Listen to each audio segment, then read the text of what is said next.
Hello दोस्तों, आज की इस वीडियो में हम बात करेंगे एक ऐसी बीमारी के बारे में जो अगर किसी को हो जाए तो उसे काफ़ी देर तक तो पता ही नहीं चलेगा कि वे उस बीमारी से ग्रस्त है। जब तक उसे पता चलेगा तो उसकी ज़िंदगी का बहुत कीमती वक्त वेस्ट हो चुका होगा। जी हाँ, हम बात कर रहे हैं ओवर थिंकिंग के बारे में। जब भी हमारी ज़िंदगी में प्रॉब्लम्स आते हैं तो हम सिर्फ बैठे बैठे सोचते रहते हैं, कुछ कर नहीं पाते हैं और फिर प्रॉब्लम्स में फंस जाते हैं। एक्चुअल में हम प्रॉब्लम्स में नहीं बल्कि प्रॉब्लम्स को लेकर जो हमारी थिंकिंग है उसमें फंसते हैं।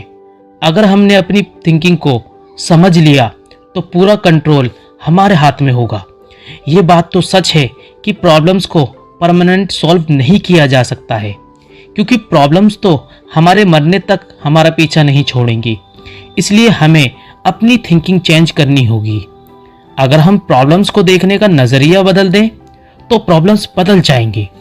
कुछ लोगों का ये मानना है कि जिन लोगों के पास सब कुछ है उनकी ज़िंदगी में प्रॉब्लम्स नहीं होती हैं, जबकि उनसे ज़्यादा प्रॉब्लम्स किसी की लाइफ में नहीं होती हैं।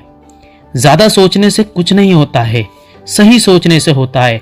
अभी सही सोचना मतलब साइंटिफिक थिंकिंग, रियलिटी को एज इट इज़ देखना, जैसे साइंटिस्ट चीज़ों को देखते हैं। एक थिंकिंग तो वो होती है उस तरह से सोचना जो बचपन से हमें बताया गया है। हमारे माइंड की कंडीशनिंग ही ऐसी की गई है, वो भी उन लोगों ने जो खुद नहीं समझते। उन लोगों ने अपनी अपनी ज़िंदगी के बिलीव बनाए हुए हैं। वे लोग अपने अपने स्टैंड ऑफ पॉइंट से लाइफ को देख रहे हैं।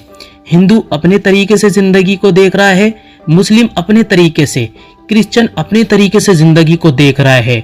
ये गलत थिंकिंग है, क्योंकि ये आपस के बिलीफ के बेस पर लड़ रहे हैं। लेकिन साइंटिफिक फैक्ट में रिलीजन को लेकर कोई लड़ाई नहीं होती है, क्योंकि वे रियलिटी के बेस पर चीज़ों को देखना पसंद करते हैं। ये सही थिंकिंग है।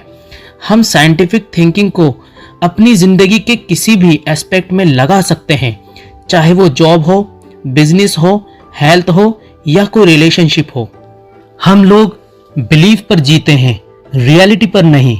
एग्जाम्पल के लिए, इस दुनिया में भूत है, ये हमारा बिलीफ है, लेकिन रियलिटी में भूत जैसी कोई चीज़ नहीं है।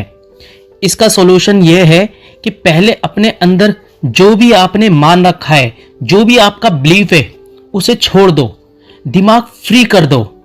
अब चीज़ों को एज इट इज़ देखो, लाइफ को लाइफ की तरह देखो, ना कि जो आपकी लाइफ हो उसकी तरह नहीं। चीज़ों को सब्जेक्टिव पॉइंट ऑफ व्यू से मत देखो, ऑब्जेक्टिव पॉइंट ऑफ व्यू से देखो, जैसे एक साइंटिस्ट चीज़ों को देखता है। फिर देखना, आप कभी भी प्रॉब्लम में स्टक नहीं होंगे। बिलीफ में हम हमेशा इसलिए फंसते हैं क्योंकि शॉर्ट टर्म में वो अच्छा लगता है, हमें कंफर्ट जोन में ले जाता है।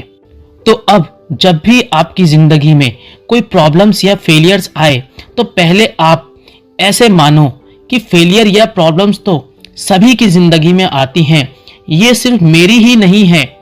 फिर इसे ऑब्जर्व करो, इसके कारण ढूंढो और फिर एक्ट करो। चलो इसे एक एग्जाम्पल के थ्रू समझते हैं। अगर मैं अपनी लाइफ पर लूँ तो मैंने अपनी ज़िंदगी में पास्ट में बहुत बहुत बड़ी गलतियाँ की हैं, बहुत सारे मेजर लॉसेस हुए हैं। तो इसे देखने के दो नज़रिए हो सकते हैं। पहला, मैं ऐसा कैसे कर सकता हूँ, मुझसे तो ये गलती हो ही नहीं सकती है, जिसे ओवर कॉन्फिडेंस कहेंगे। दूसरे ये कि एग्जैक्टली वो गलती क्या थी और उसका क्या कारण था। तो उस वक्त पैसा कमाने का जुनून था। अब ये पैसा कमाने का जुनून क्यों था? क्योंकि बचपन से घर में यही सुना था कि पैसा लाइफ में बहुत ज़रूरी होता है, ढेर सारा पैसा कमाना है। तो उस वक्त सही गलत नहीं देखा, सिर्फ एक्ट किया विदाउट इंफॉर्मेशन के। वो इंफॉर्मेशन सही नहीं थी, इसलिए फेलियर हुआ, क्योंकि बिना सोचे समझे, बिना ऑब्जर्वेशन के एक्ट किया, रियलिटी को नहीं समझा, बस एक्ट किया। तो उस इंसानों की गलती नहीं है जिन्होंने मुझे धोखा दिया, बल्कि ये अमीर बनने की लालच थी जिसमें मैं फंसा। तो अब मैंने अपनी गलतियों को समझ लिया, तो कभी भी अपने लालच में आकर कोई भी एक्ट या फैसला नहीं करना है, क्योंकि लालच से पैसा तो कमाया जा सकता है लेकिन ग्रोथ नहीं की जा सकती है, क्योंकि लालच में डर छिपा होता है।